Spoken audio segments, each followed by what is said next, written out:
Gaijin Entertainment presents The Shooting Range. You're watching The Shooting Range, a weekly show for all tankers, airmen, and aspiring captains in War Thunder. In this episode, the undemanding warrior, the Su-2, Kilometre of concrete, a labyrinth of production facilities, and Lenin. We explore the abandoned factory. Hotline, the developers answer questions that you left in the comments. But first, let's start with the upgunned PT-76, the Object 906.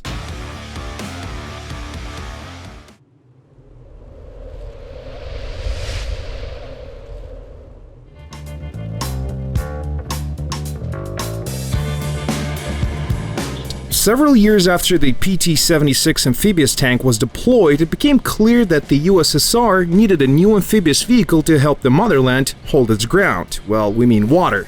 And so the Object 906, basically the upgraded PT-76, came into being. And just look at this. Great maximum speed, excellent cross-country mobility, and somewhat sturdier armor. Finally, the times when every second encounter involving machine guns was fatal is now over. The new armor is even capable of bouncing off some shells. Gun elevation and depression still leave a lot to be desired, but who cares? You get to play with some top-notch ammo. This tank shoots heat shells that can penetrate up to 300 millimeters of armor. What's there in your sights? A T-10? Bye-bye. A Chieftain? GG, buddy. What's even better, it takes only 6 seconds to reload the gun with a maxed-out crew. 6. Even Leopards are fair game now. The Object 906 tears through any kind of rough ground. Almost any position you can think of is yours for the taking. Just keep in mind that this tank is primarily a support vehicle. Stick to your teammates. Our amphibious River Mosquito works wonders when paired with a heavy vehicle that can draw enemy fire away from you. For instance, we had quite a few good games rushing control points with a friendly IS-3. But don't make a mistake of thinking that the Object 906 cannot fight on its own. It totally can, but you have to be extra careful and extra sneaky. It gets even better if you have actual roads to drive on. This tank shines when it gets a chance to fight in the urban environment, as only there you can realize your full driving potential. Just don't forget to stay vigilant. Enemy can be behind every corner. A few other things to remember. If you see enemy fighter aircraft, and yes, we do mean fighter aircraft, not just bombers, find yourself a safe spot ASAP. Your roof armor is armor in name only, and it's not very difficult to knock out all 3 of your crew members in one go. AA guns are also a great concern, especially top rank ones. Approach them with great caution.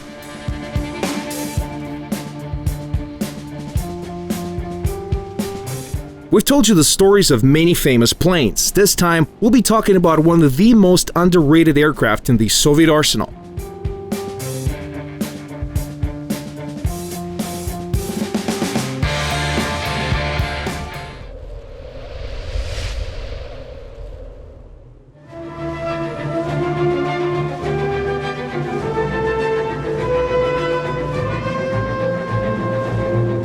A close air support craft. What a captivating idea. Even during World War I, the bulk of the world's air forces consisted of single-engine attack aircraft. You'd be right to ask, what could you achieve with a plane that had very limited flight range, small bomb load, and barely any armor? As it turns out, a lot. These planes could be based almost anywhere. They were easy to fly, easy to maintain, and kicked a lot of butt. That was the main thing. This basic design proved to be so successful that it made it to World War II with only minimal changes. In 1935, the USSR decided to join the club with a multi-purpose combat aircraft of their own. The requirements were simple. The new plane had to be very cheap to produce and maintain. It also had to be able to take off on rough ground and carry at least half a ton of bombs. All of that with a single engine. Easy, huh? There were 3 main contenders. The top brass opted for the design created by the talented Pavel Sukhoi. The aircraft was accepted into production as the BB-1, Blizhny Bombardirovщик 1, or Short Range Bomber 1. This bomber was supposed to become the main multi-purpose combat aircraft of the Soviet Air Forces, but its engine was not up to the challenge. The 14-cylinder air-cooled Tumansky M87 that was basically the licensed French Namron 14K aircraft engine proved very unreliable. it suffered from a multitude of problems, such as constant oil leaks, vibrations, and failure of gears and the reduction gearbox. Trying to solve the problem, Soviet engineers outfitted the aircraft with a number of other engines and changed its name to Su-2 along the way. But the right one had been found only right before the war broke out. We're talking about the Shevtsov Ash-82, or M82, a great 4-cylinder, 2-row, air-cooled radial aircraft engine that was later used on the La-5. The Su-2 was a joy to fly even without the M82, and now it was complete. The timing was hardly ideal though. The mighty Il-2 was coming. But the early Ilyushin Il-2s, although well armored, flew like bricks when compared to the Su-2 that had excellent maneuverability.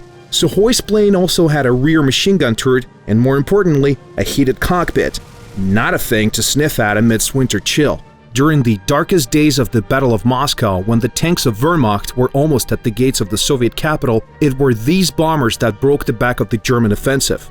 One of these Soviet planes even managed to down a bleeding-edge German Bf-109G. Even later in the war, these severely outgunned planes kept serving in a multitude of roles, as training and reconnaissance aircraft, artillery spotters, and even emergency fighters. They were, of course, no competition to the polished, late versions of the Il-2, naturally. But even under those circumstances, the last Su-2s were decommissioned only in 1944. This undemanding, reliable warrior of the skies fought everything the war kept throwing at it. And trust us, it's a very long list. And paved the way for the new attack aircraft, the deadly Su-6. But that's a story for another day.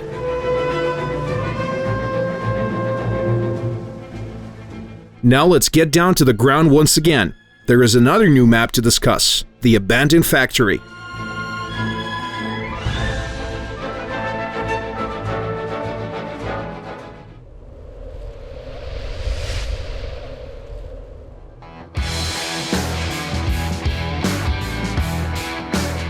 Imagine Stalingrad in summer. That's pretty close to it. The same grim industrial setting, Lenin on a plinth, empty production facilities, and a factory railroad. There are a few key differences though, in the way the map is played. First of all, there are a lot of open spaces, and we mean a lot. Forget the enclosed alleyways and ruins of Stalingrad. The factory here is almost intact, but not for very long, or so it seems. Most of its territory is a live fire zone. In the north, you'll have to fight in a labyrinth of storage facilities and abandoned hangars. This area is always full of surprises.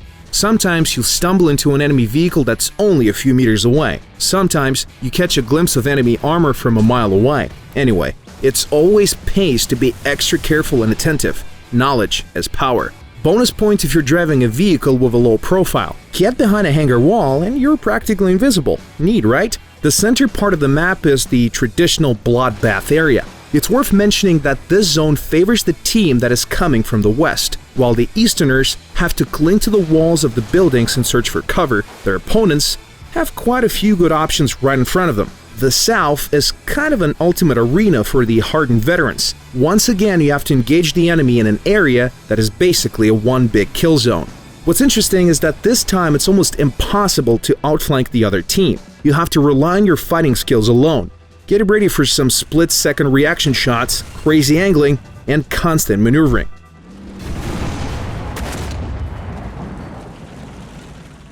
As always, a few extra tips for you.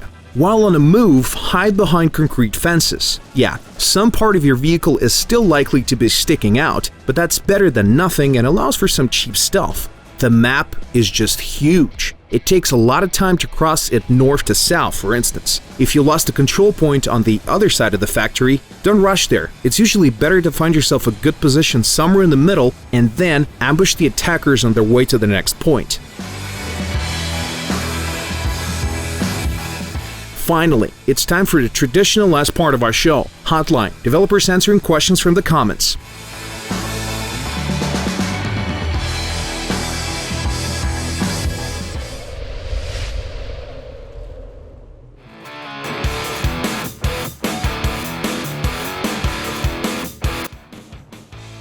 Strictly speaking, it's not the most serious-minded section of the show. If you want answers to be given with solemn faces, feel free to appeal to the official forums. Here we'll have a more lighthearted discussion of the big questions of War Thunder. We hope you like it. The first question comes from a player called Results45. Will any more tanks be added with hydropneumatic suspension? Well, yeah, most likely. Our programmers get real mad if they have to develop a mechanic that is only used once or twice. Nova Blast asks, will you make new fire, smoke, and explosion effects? Yeah, that's something we always keep in mind, and there were quite a few, albeit relatively minor, changes lately. Check the changelog, mate. Then there's a question from Vezel Grenlund. Are you going to add the TOG2 in the game? I still got the cookie. Maybe. It's not out of the question, that's for sure. Then there's an observation from a player called Golth Hedon. There's been half a year of the shooting range. By George, that's true. Doesn't the time fly? Do you like it so far? And is there anything you'd like us to add or change? Honestly, we kinda like the way it works now, but we're always open for some experimenting. That's it for today, but feel free to write your questions in the comments below. We do read them all, and you might see some of them answered in the next episode. If you like what we're doing, don't forget to subscribe to our channel. See you on the shooting range.